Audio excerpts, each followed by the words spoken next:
24 juin 1900. Après que j'eus traversé quelques jours de privation, il se montra comme une ombre, à la vitesse de l'éclair, et je me trouvais engourdi, comme endormi, ne comprenant pas ce qui m'arrivait. Plongé dans cette léthargie, une seule souffrance m'atteignait. Il me semblait qu'il m'arrivait la même chose qu'à lui, c'est-à-dire que j'étais privé de tous mes moyens.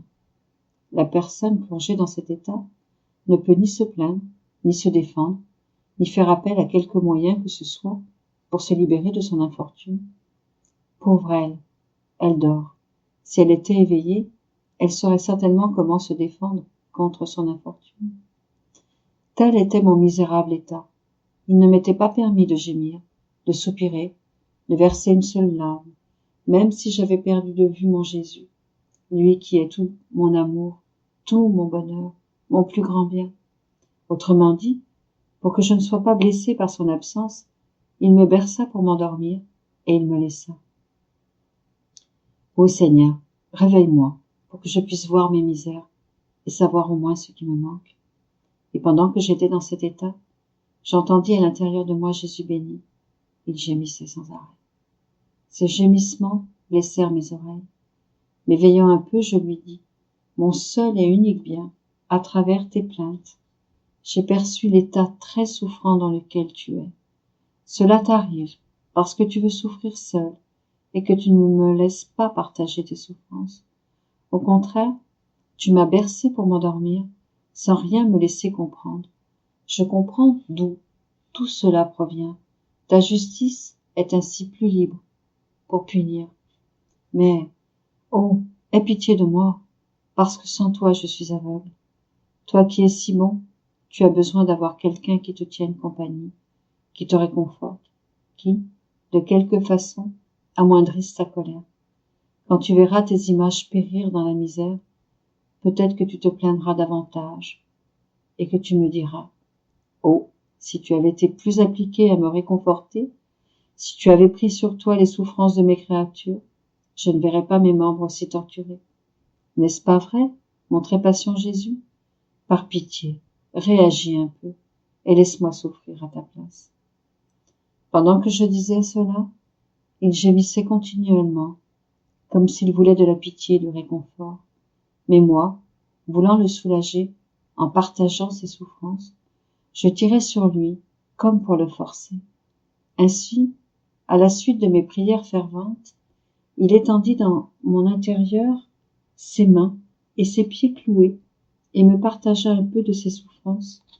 Par la suite, prenant une pause dans ses gémissements, il me dit, « Ma fille, les tristes temps que nous vivons me forcent à cela, parce que les hommes sont devenus si arrogants que chacun se prend pour Dieu. Si je n'envoie pas de punition sur eux, je ferai du mal à leur âme, parce que la croix seule est nourriture pour l'humilité. Si je ne fais pas ainsi, je finirai par leur manquer le moyen de devenir humbles et de sortir de leur étrange folie. Je fais comme un père qui partage le pain pour que tous ses enfants se nourrissent. Mais quelques-uns ne veulent pas de ce pain. Au contraire, ils le rejettent à la face de leur père. Cela n'est pourtant pas la faute du pauvre père. Je suis comme cela. Aie pitié de moi dans mes afflictions.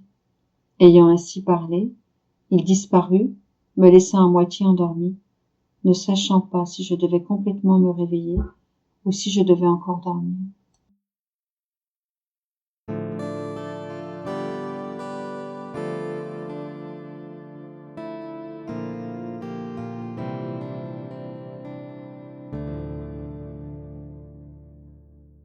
« 24 juin 1906. Jésus montre à Louisa un arc de lumière, son âme, décochant une flèche, la mort à laquelle elle aspire. Ayant lu ce que j'ai écrit hier, mon confesseur était inquiet, car il voulait absolument que je m'oppose au Seigneur et que je lui dise que l'obéissance ne voulait pas que je meure. Cependant, je me sentais mal, car la privation de Jésus béni me brûlait vivante et me faisait languir après le ciel. Ma petite humanité se révoltait contre l'obéissance. Je sentais ma pauvre âme écrasée sous son énorme pesanteur, et je ne savais pas quoi décider. Notre Seigneur vint. Dans ses mains, Il tenait un arc de lumière. De cet arc s'échappa une flèche. L'arc de lumière demeurait absorbé en Jésus. Ensuite, Jésus disparut, sans me donner le temps de lui dire ce que l'obéissance voulait que je dise. J'ai compris que l'arc était mon âme et que la flèche était la mort à laquelle j'aspirais.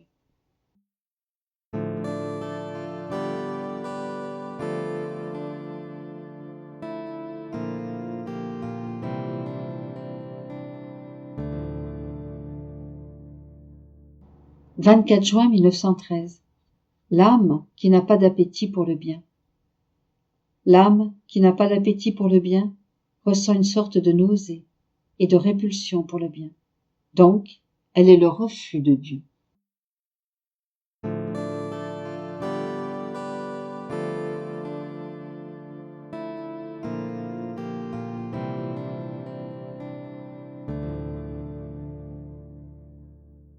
24 juin 1934.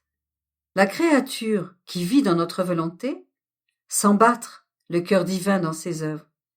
Elle connaît ses desseins, travaille avec lui, et elle est la bienvenue de notre Fiat.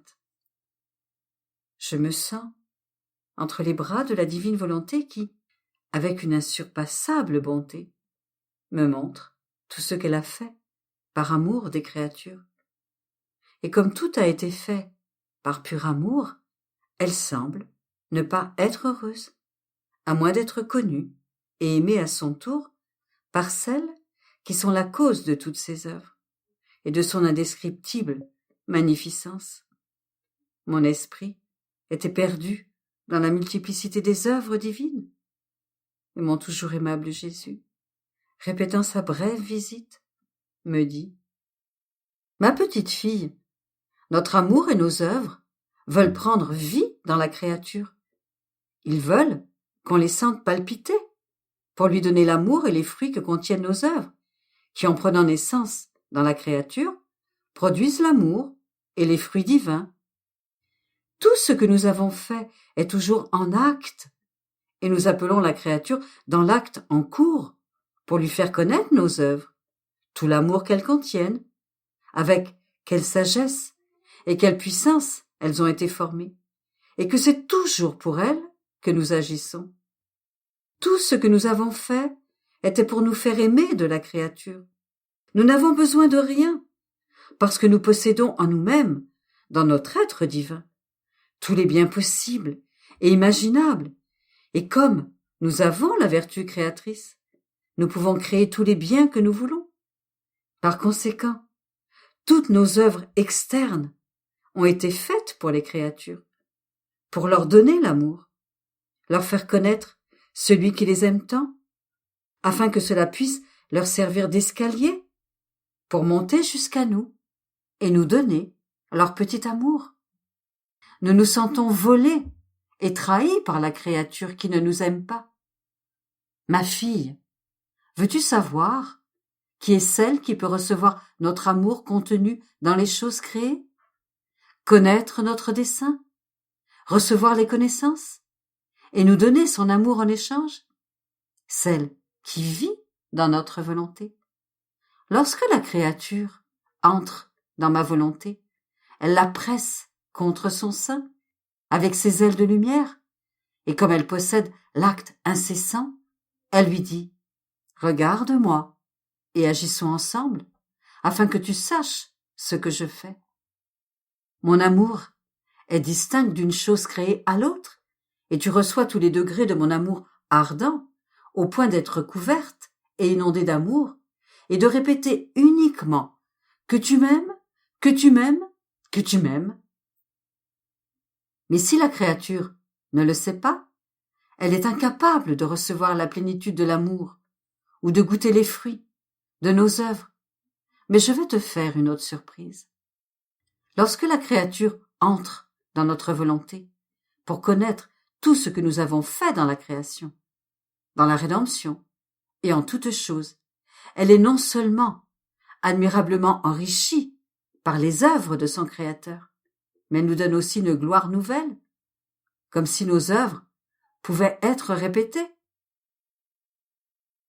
tout ce que nous avons fait passe par le canal de la créature, qui est dans notre volonté, et nous nous sentons répéter la gloire en vertu de cette volonté, comme si nous étendions un nouveau ciel et que nous formions une nouvelle création.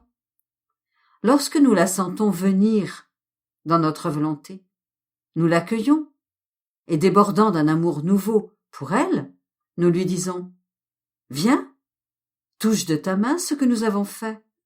Nos œuvres sont vivantes pour toi. Elles ne sont pas mortes, et en le sachant, tu répéteras la nouvelle gloire et le nouvel échange d'amour. Il est vrai que nos œuvres nous louent et nous glorifient par elles-mêmes.